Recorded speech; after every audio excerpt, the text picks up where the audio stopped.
What's up, everybody? This is Chris Sarai bringing you another edition of the Car Concierge Show, the show that helps with the buying, selling, maintaining, and repairing of your vehicle. On today's show, we're going to do a quick update on the situation with David, as they have found a young lady passed away inside one of his Teslas over in LA. And after that, of course, we're going to check out our recall watch. Well, we bring in a recall from an automaker that we standardly don't bring in recalls from, BMW. And last but not least, we're going to talk about EVs like we always do, but there's a new thought in the air that the whole EV market is going to pretty much crash by the end of the year due to the loss of the EV credits or the incentives that were out for them. I'm not in agreement, but we'll check out that story as well. All right, so first off, we're going to talk about the situation with the singer, entertainer named David, or D4VID. He is in an interesting situation where a young lady was found passed away inside of his vehicle.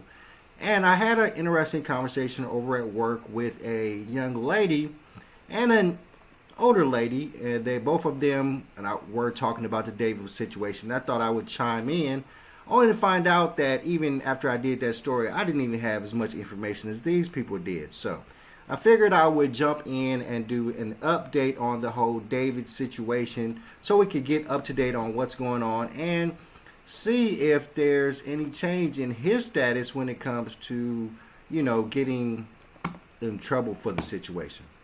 Detectives proceeding cautiously as they investigate the death of a missing California teenager whose body was found in a car belonging to popular singer-songwriter David. How 15-year-old Celeste Rivas died and whether a crime was committed remain crucial questions that sources tell ABC News could take weeks, even months, to answer. It's an ongoing investigation. We have a lot of resources dedicated to bringing it to a conclusion. Rivas had been missing for a year and a half. The LA County medical examiner unable to determine a cause of death so far, now waiting on lab tests to come back. Her badly decomposed remains wrapped in plastic discovered inside the trunk of this black Tesla that had been abandoned in the Hollywood Hills. The registered owner, David Anthony Burke, who goes by the stage name David. The medical examiner revealing Rivas had a tattoo reading "shh" on her index finger. David has the same one. It's a popular design among performers. Investigators were seen searching the residence he was renting last week and allegedly removing a computer. The 20-year-old musician has not been named as a suspect. In order for there to be a prosecution, law enforcement has to find some key pieces of information when it comes to a potential homicide. First, they actually need to figure out if it's a homicide or not, and the autopsy report will help give them that. Then they have to figure out the who and the how in order to bring charges. And while a source close to the investigation says all promotion for David's new album has been put on pause, Billboard reporting streaming of his music has doubled since news of his possible connection to Rivas' death emerged. Some fans now pointing out disturbing images seen in his music videos like One More Dance, which shows a bloody David and a body being placed in a trunk. After watching you go. Come on, bruh. I still reiterate that this dude is going down. And I'm sorry. Because, of course, when I had a conversation with the young ladies at work, they had to correct me on a certain couple things. I was under the impression that he wrote or released the song Romantic Homicide on the young lady's birthday. But then again, they, corrected me and let me know that it was another song that he released, and I think this was the song that he released on her birthday. And to have this video out with a bloody David and a young lady in the car, man, I don't care. He's in trouble. Let's keep going. There was a chick in there. Whoa. Recently, mourners gathered at a vigil. Back up. Did y'all see that? Hold on. All right, we're gonna back up a little bit. We're gonna watch this video and see if we see her in this video. After watching you go. Right there. Wasn't that her?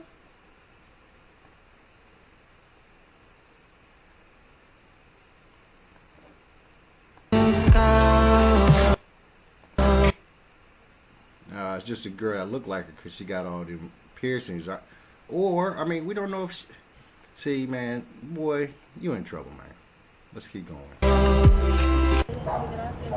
Recently, mourners gathered at a vigil for the California teen, authorities returning her body to her family this week. Now, sources telling us they have the evidence that they need from her body. And while they wait on those lab results, again, the promotion for David's new album has stopped and the U.S. portion of his tour has been canceled. Guys. Kana, thank you. Man, he's hit. I'm sorry. And Kate, okay. A couple things on why this is extremely bad for him. Of course, it's bad for him that the young lady was found in his car. Of course, it's bad for him that it was very well known between the young lady and her family that she was dating him. As her mother revealed, stating that her daughter was dating a man named David. Now, she's 15, and she's been dead for a year and a half, which means she died when she was about like 13 or 14. And on top of that, you know, what we kind of understand is that this David was messing with this young lady since she was like 11. So the fact that, you know, they can't prove, or they haven't proven that it was a homicide. Dollars and donuts, she passed away from some kind of overdose or some situation like that, and you know, David or whoever the people were around didn't really know how to handle the situation, so they just put her in his car and just dumped the car, which was stupid in any process because the car's in your name. It's just stupid. Just some of the stupidest actions that you can find if you are innocent. So that's why most people would come to the conclusion that you're probably guilty, at least guilty of something. Guilty of disposing the body incorrectly is a crime that they're probably going to hit you with. All kinds of problems that you can hit you with. Not only that, this is almost the ultimate proof that, you know, David is somewhat of a PDF file, right? Messing with this girl since she was 11, passed away she was 15, so he's messing with her this whole time. Mother admitted that the young man was dating her. Now, I'm not privy to how old he is, but he's, maybe we should check. I'm going to find out how old is David real quick, because it doesn't matter, but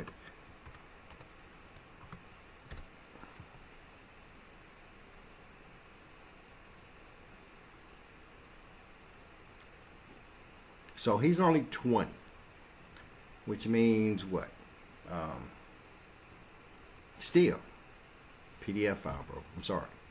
Still dating an underage young lady at 11, or if you want to get, you know, technical, 13, and he would have been what, 19? You know, no, still a PDF file, still a bad situation, still a situation where shouldn't be in. I'm sorry, and it's just going to turn bad for him. I think honestly that his not a true believer in the devil, but his contract with whatever evil entity that he signed it with is come to an early end, and he is, you know, going to have to come to terms with what he's decided he's going to do with a child of 15 years old or younger, to the point where she passed away and ended up in the trunk of one of his vehicles. It's just a sad situation because the young lady has passed away. Sad situation that this young man's life is going to be affected horribly. It already has been affected horribly because they've already canceled promotion and his concerts and all these other things, and it's going to continue to get bad for him. So we'll keep a watchful eye about it, you know, to understand that, man, you know, in this world, you know, you can be successful, but you got to do it the correct way, or eventually it's going to come crashing down upon you. Yeah, that's bad stuff. All right, let's keep going. Let's go into something more neutral. So, Recall Watch has been integrated into the show, and today we're talking about BMW as they come out with a new recall on some of their vehicles that will cause a fire risk. Let's check it out.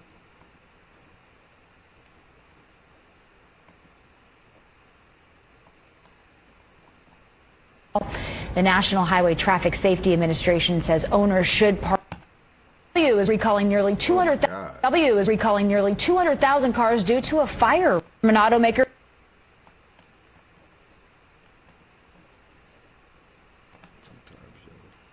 German automaker BMW is recalling nearly 200,000 cars due to a fire risk. BMW says the issue is with the starter motor. BMW models made between 2019 and 2022 are affected by this recall. The National Highway Traffic Safety Administration says owners should park their cars outside and away from structures until this repair is made. BMW dealers will replace the starter free of charge, but the recall will take place in phases due to part availability. Owners affected will start receiving letters in November. I mean, this whole recall epidemic that we've been dealing with for quite some time now. And I know you guys are definitely getting sick of me talking about this, talking about, the lack of research and development. But, when it comes to this recall, it's more of a situation where, whoever designed their starters for these vehicles are the culprits of this problem. It's going to be more than BMW. There's going to be other automakers that are using these same starters. So expect recalls for the same instance to come out with for other vehicle places, probably Toyota more than likely.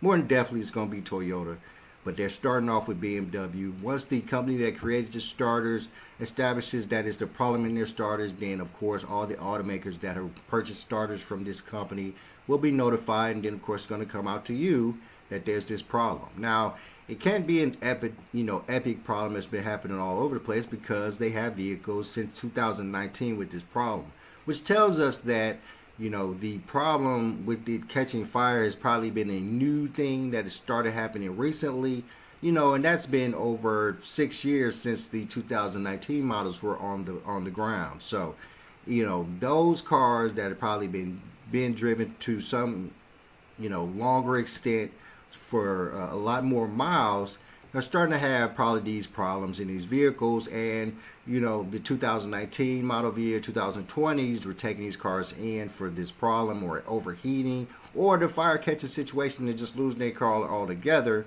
and coming to the point where in those situations, of course, they're probably not under warranty, so someone was shit out of luck. Others, caught the problem in time, took it to the dealership, got it fixed. They established what the problem was inside these starters. Then they established that all these other starters have the same entity or problem inside of them. So they understood that if it's going to happen to these models, it's probably going to happen to these models eventually. And of course, just staying ahead of the game, decided that if they saw this in the 2019s and the 2020s, and since the 2021s, 23s, 22s, 23s, 24s, and 25s have the same system inside of them, then they're going to have the same problem. Let's deal with the problem now. Keep away from losing any lives or any cars in the future. Excellent thinking. Great idea. I'm glad they've done it this way. Now, you people who have these cars that are under this recall, make sure you call the NHTSA or your dealership to find out if your car is one of those cars under this recall. If you find out that your car is one of these cars, take that shit to the dealership. Drop that shit off at the dealership, because they're saying that there's a fire risk. They're even telling people, which, most BMW people or who own BMW standardly have garages. Not standardly, but, a good percentage of BMW owners have the finances to have garages, and they probably keep their BMWs inside their garages, and they're saying, hey, don't keep that BMW in no garage. If that thing catch on fire, your garage is going to catch on fire. Your house might catch on fire. Keep it on the street so that if it does catch on fire, there'll be less loss of property. Nah, bro. Take that car to the dealership and drop it off. Now, mind you, in most cases, you're not going to be able to in this situation, because they haven't come out with the fix yet. They haven't established what they're going to do to take care of this problem. So, really and truly, you're not going to be able to drop it off at the dealership. But, it's not something that I would be driving around in if they think it's to the point where it could cause these problems. So, yeah. I mean, I would hope, and then of course, BMW owners standardly are a more well-to-do type of people or person. So if you are that and you got another hoopty over there, just drive your hoopty until you get this taken care of, because we don't want you burning up. All right, so let's keep it going. Keep it going. This is going to be a quick show. It's a beautiful Sunday, and my Bears is playing right now. So, last but not least, there's been a notion out there in the automotive world that the EV market is going to pretty much crash by the end of the year due to the taking away of all the incentives on these EV vehicles. I myself am not a believer in this, but we're going to check out a story about it, see what Doug McIntyre thinks, and then we'll talk about it. EV sales will collapse in the second half of this year. This is Douglas McIntyre, editor-in-chief at Climate Crisis 247, coming to you from New York City.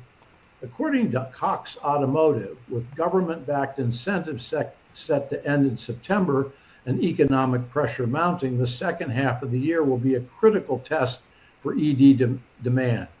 Q3 will likely be a record, followed by a collapse in Q4 as the EV market adjusts to new realities.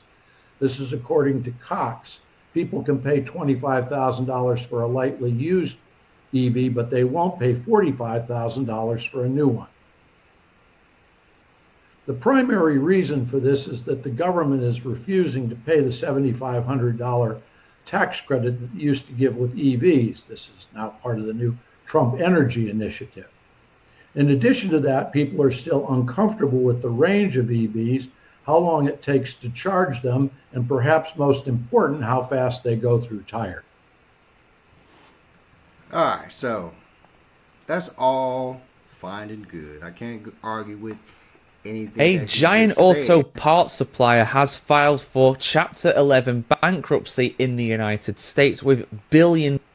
Okay, so I can't argue with nothing Mr. McIntyre said. They're all very true statements. And they're all backed by the simple situation that, you know, the $7,500 EV tax credit is going away. And that in itself is, you know, a statement that is really saying that the people who were buying these EVs were just buying them because they were getting them at a cheap price. And once they are not able to get them at this better price, once they deduct the $7,500, then of course all the other truths about the EVs come into effect. The fact that they don't have fantastic range, the fact that they take forever to charge, and all these other issues that are steadily being known about EV vehicles, and we're establishing that. But honestly, once the EV tax credit goes away, I do not foresee that the EV market is going to crash. I do see that there will be some change. There will be some people who are die-hard discounters and will not buy EVs because they're not getting that $7,500 tax credit. But the EV market, of course, has exploded, and there are a lot of EVs out there that people are purchasing, and I assume will continue to purchase after the EV tax credit goes away. In particular, I think that one of the hottest selling EVs right now is the Hyundai Ioniqs. They have the 5s, the 6s, all of these Ioniqs, and they're very, very popular sellers. They're very great on the road. They're very great vehicles, and I do not see, as Hyundai and Kia pretty much put their foot down in the EV market. We have those companies, the Teslas, which Tesla in itself is more of an EV for the rich and elite, for me, is what I would say. More of the people who drive Teslas seem to be more well-to-do, whereas other EVs, particularly like the Hyundai Ioniqs of the world, are EVs that are being picked up by your regular man, your 9-to-5ers, your middle class people who can pretty much afford these vehicles and, you know, can deal with the still continuous problems that EVs have. The range problem, the time it takes to charge them. Because of course, and I continue to say this, if you have the EV and you do not have your own home, or you don't have the ability to charge overnight, it's going to be a hard situation for you. They still haven't built the infrastructure that would allow for people to, let's say, live in an apartment complex and have an EV, successfully. and which is something that they definitely are working on, getting that infrastructure where, you know, there's charges in apartment complexes, more charging stations around the world and around areas where there's gas stations so that people have more access. Because, of course, that continues to be a big problem that hurts the EV market. But will the EV market crash? I do not think so. I think there's enough good, well-priced EVs out there on the road that the market will probably continue to be fairly steady until there's a lot more change in the infrastructure. And if they make the decent amount of change in the infrastructure, then I think the EV market will, at some point, will become at least as successful as the market for your standard gas-powered vehicle. But it's a long way away. With the infrastructure the way it is, with the EVs the way they're designed to this point, it's still a long ways away. All right, guys, real quick show. Thanks for tuning in. I'm Chris Surratt. Please hit the like, share, subscribe button. Hit me in the DMs if you have any questions, any ideas for new shows. And I'm out. Peace.